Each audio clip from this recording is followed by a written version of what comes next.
As we enter the start of May, I think it's fair to say that we're officially entering the video game lull of 2022. It's not that decent games aren't coming out, it's just that we were treated to a lot of blockbuster titles early in the year this year.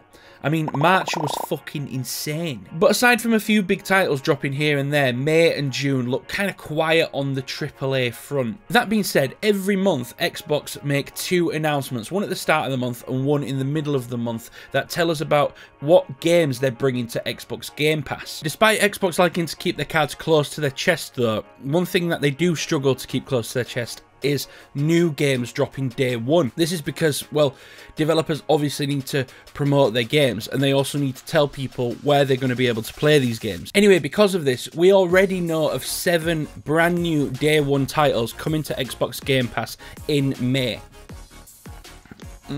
So let's take a look. First up is Loot River. Loot River is a roguelike dungeon crawler which will see players fighting their way through procedurally generated dungeons built on a river whilst collecting loot. There's apparently going to be 26 different weapons to loot in this game, and they're all going to have different abilities and can all be enchanted with elemental magic to give the weapons additional abilities. What looks most interesting to me about this game though is that you look to be able to tinker with the environment by moving the blocks around that you stand on. So as enemy hordes chase you, you can use this mechanic to manipulate their passage towards you and manufacture your escape routes. It looks like an impressive game, and that looks like a mechanic that could be really fun. Loot River is landing on Game Pass day one on May the 3rd. Next up we have Citizen Sleeper. This one is a sci-fi RPG. This game is narrative driven, so it takes place through choice-based interactions made on the user interface. The game is very much based on tabletop RPG, so if that's your thing, then this is not one that you're going to want to sleep on. Citizen Sleeper lands on Game Pass day one on May the 5th.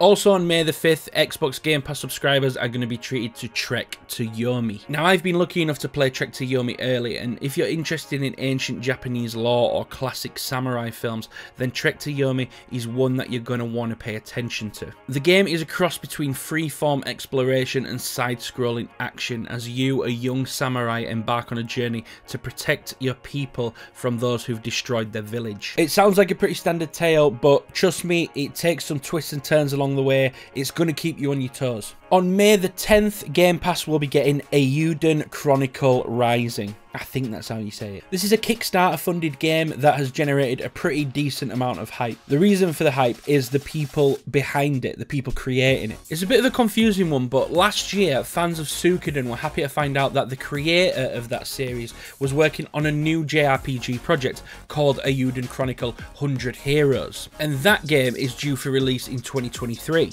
Chronicle Rising though is a prequel to that main game. It'll introduce players to some of the characters from 100 Heroes, and it'll set up the story for the main game. The difference is that whilst 100 Heroes focuses on JRPG tropes, Chronicle Rising is more of a 2.5D action RPG, more like a Metroidvania. There'll also be a town building element to the game, and it's hard to say whether the game's going to live up to its hype or not, but if nothing else, the art style looks amazing. And while the second half of May still looks unclear in terms of what's coming to Game Pass, we do know of 3 more titles that are going to be dropping on day one to Xbox Game Pass. The first of those is coming on May 24th, and it's none other than the popular early access title Hard Space Shipbreaker. This has been in early access for a while now, but May 24th is going to be its full official release. In Hard Space Shipbreaker, you play as a character who's amassed a lot of debt at the hands of Space Corporation Lynx, and in order to alleviate that debt, your task is to explore and salvage useful materials from abandoned space stations. I've tried this game out whilst it's been in early access, and honestly, if exploration is your thing,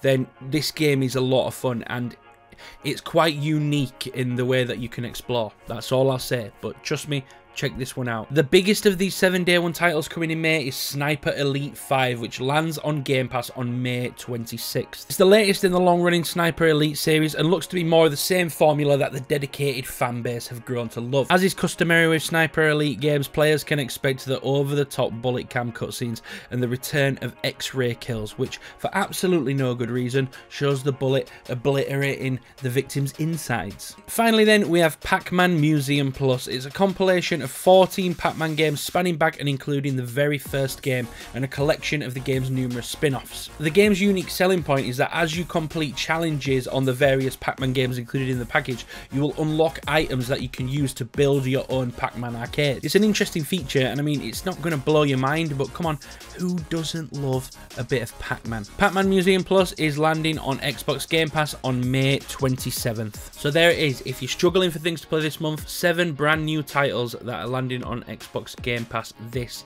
May. Don't ever say I don't do anything for you lot. Like and subscribe.